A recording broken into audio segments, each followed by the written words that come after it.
onto the Star Wars news. Now, we did not have a clue what was going to come from Star Wars because they announced so much a long time ago, and we're getting to the point now where we're like, okay, so we're just going to get a bunch of trailers for this stuff. Is there going to be anything new announced? What? So we went into this, and I think the main prediction I made was like, oh, we might get an Ahsoka trailer because we haven't heard anything.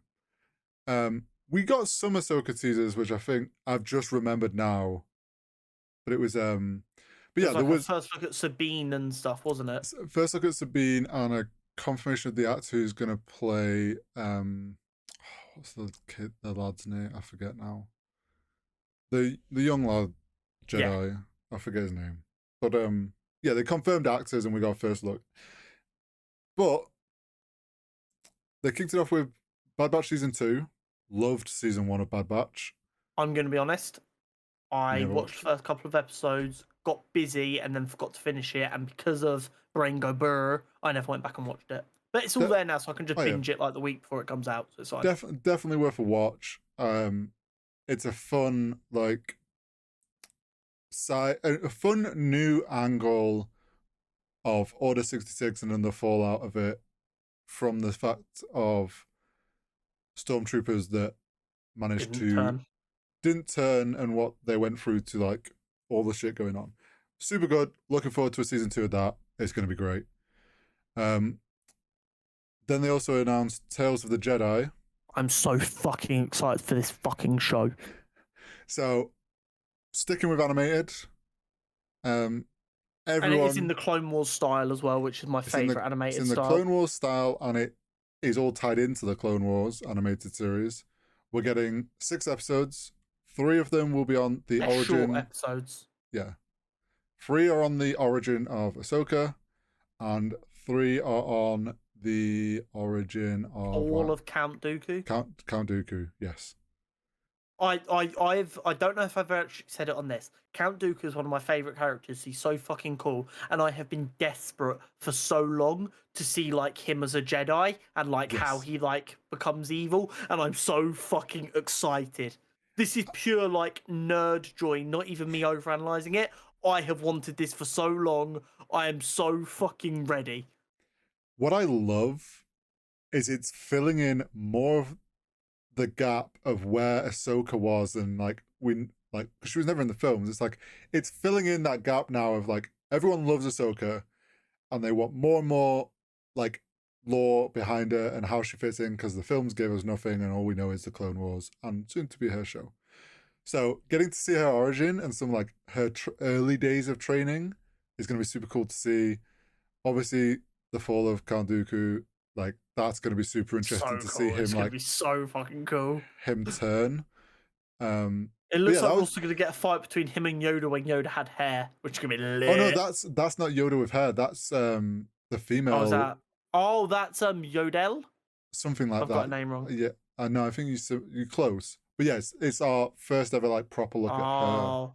I thought that because obviously he was Yoda's apprentice. I thought that was him turning to the dark side and Yoda trying to stop him. I think it's confirmed that that's the. Oh, okay, that's cool then.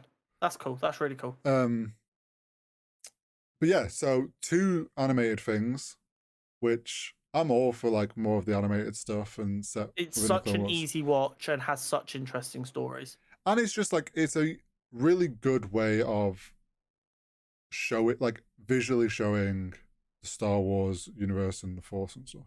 Like there's a lot more you can play with than you can get away with in live action. Yeah, exactly. Then we got confirmation that a live action Star Wars show called Skeleton Crew, yes, which will be starring Jude Law, is going to be directed by the MCU Spider-Man director John Watts. Yes, which is great. Like makes sense why he's going to get. I'm a big fan of the MCU Spider-Man films. I'm excited for this. Yeah. Obviously Disney Jude Law's a brilliant actor. Do a great job. I don't know if we know much about Skeleton Crew. I'm pretty sure it's like outer rim's not the right term, but like it's more outer rim or like street level of like what the fuck's going on sort of thing. I mean, this is what I think I've said it on the podcast before. I'm so desperate for Star Wars shows that aren't set around Jedi's and more about like the genuine comings and goings. This show seems like it could be exactly that, and I want it.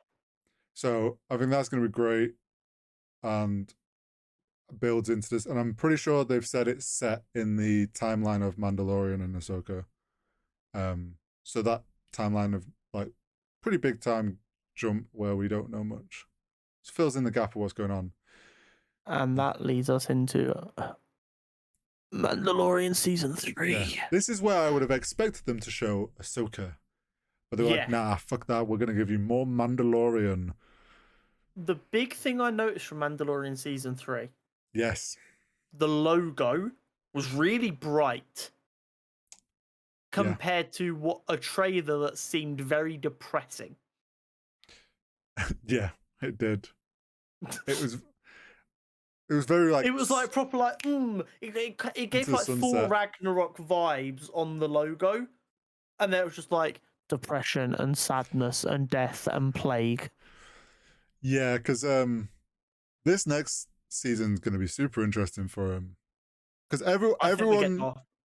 Well, at the end of season 2, everyone was like, okay, he's taking Grogu and like they're going to go to Mandalore. Has internet just died? Oh, no, I'm here. Tech issues? You're here. Can you not hear me? Not Hello? Tech issues. Connor's panicking about tech issues, but we're still recording and I can hear him, so I don't know what's happened. Hello?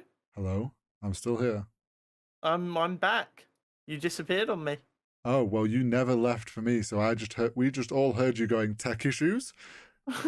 Internet? Yeah, that's so weird. I couldn't hear you talking for a minute there. Well, we're leaving that in.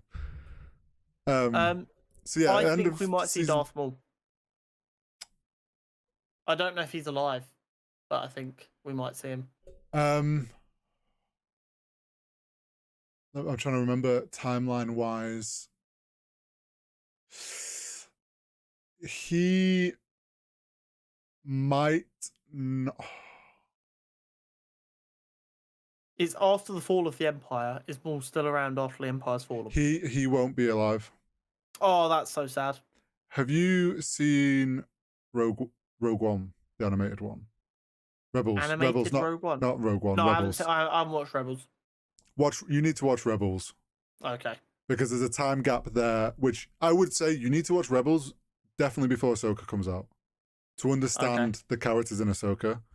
But yeah, I don't think we won't get... oh, that's sad. I want more live action Maul. Give me a Maul TV show, fuck it. I mean, he got teased at the end of the Solo film, but then Solo got, like, bombed, so they never followed through. Fortunately. So yeah, we knew at the end of season 2 that they were going to be going to Mandalore. Like, that was the prediction. And we know from Clone Wars what happened to Mandalore. Like, that shit fucking blew up. And we got our first look again at the state of Mandalore, and that place... Mate, it's fucked. Apocalyptic. Like, it was destroyed. So it's going to be interesting to see what he finds there. Before this, have we ever seen Mandalore in live action? No. We haven't, have we? No.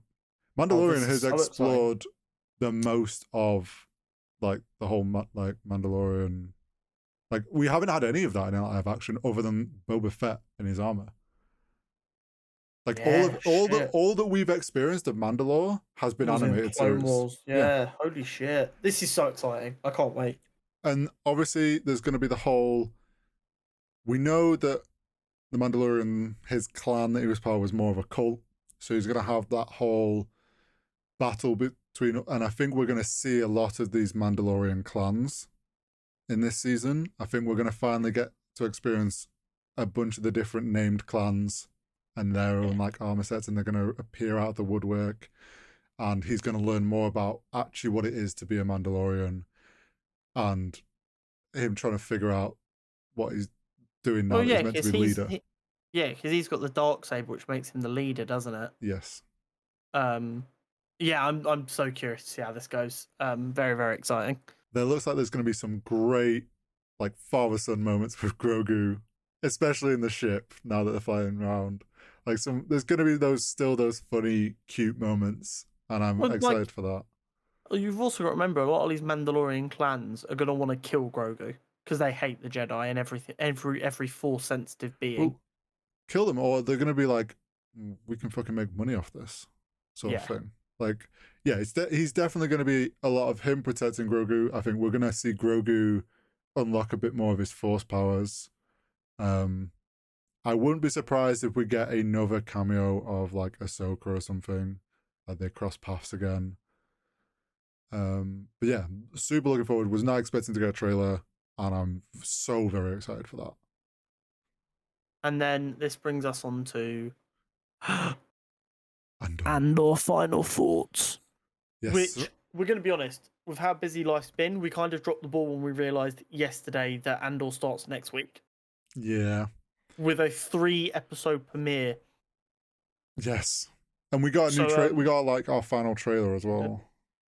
So there's not going to be a character profile next week because we're going to have 5 episodes of TV to get through. Yeah, there's going to be a lot to talk about. There's going to be so much. I'm excited for Andor. It's no secret that Rogue One is my favourite Star Wars film. Yes. Of the people who worked, obviously the characters are from Rogue One, but a lot of the people who made Rogue One have worked on this show. Yeah. So I'm expecting a same level of quality and enjoyment. Yes. The trailer, the final trailer, there's a few more clips that we just haven't seen, but very much looks like it's going to set up a lot of those characters from Rogue One and like the start of the rebellion and the very early days. Yeah, like the early days. It looks like there's a fair bit of time hopping as well.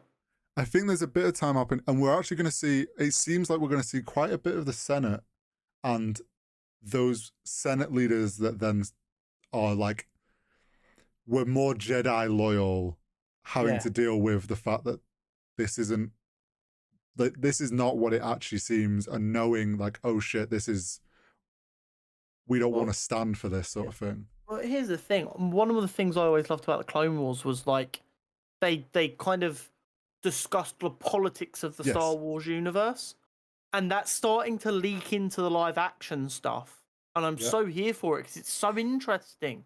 Oh yeah, like I think we're going to get a lot of that in this show, because there's obviously the leaders that step away and start the rebel, like there's going to be a lot of the politics side of things and people trying to navigate that and seeing the like raw start of it and stuff. We've already seen a picture of what is probably going to be the fan favorite droid, not drone, droid. Yeah. I don't know why I said drone. Of this season, it's like some little red one. I think people already know it's like code tag, but I love all the droids so much. Like, I don't know how they do it. They always give them such good personalities. I know, right? And I'm so ready to watch this droid go up to all sorts of shenanigans. Yeah. All of the mischief and shenanigans, please. Yes. So I'm super looking forward to this. 3 episode of The Rip is going to be... Do we know how long the episodes are supposed to be? I don't know. I imagine they're going to be similar to like Mandalorian length, right? We're going to have to both take notes so that we don't get our episodes crossed over here. So the around 35 to 40 minutes each, so it'll be like 2 hours of off the rip. Brother. I'm excited for the show, don't get me wrong, but fuck me, that's a lot. Because this coming out next Wednesday. Yes. So I've got to watch all of that Wednesday night so that I can watch She-Hulk on the Thursday before getting onto the podcast.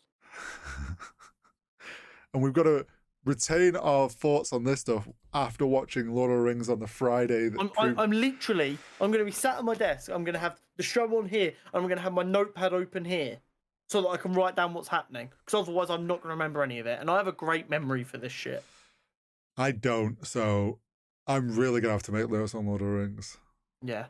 We're going to need to have like a very clear set of notes for the beginning and end of each episode of Andor so that we don't jump ahead.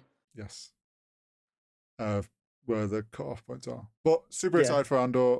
Excited for the next Star Wars show. It's been a little while since we've had one. Content season, baby.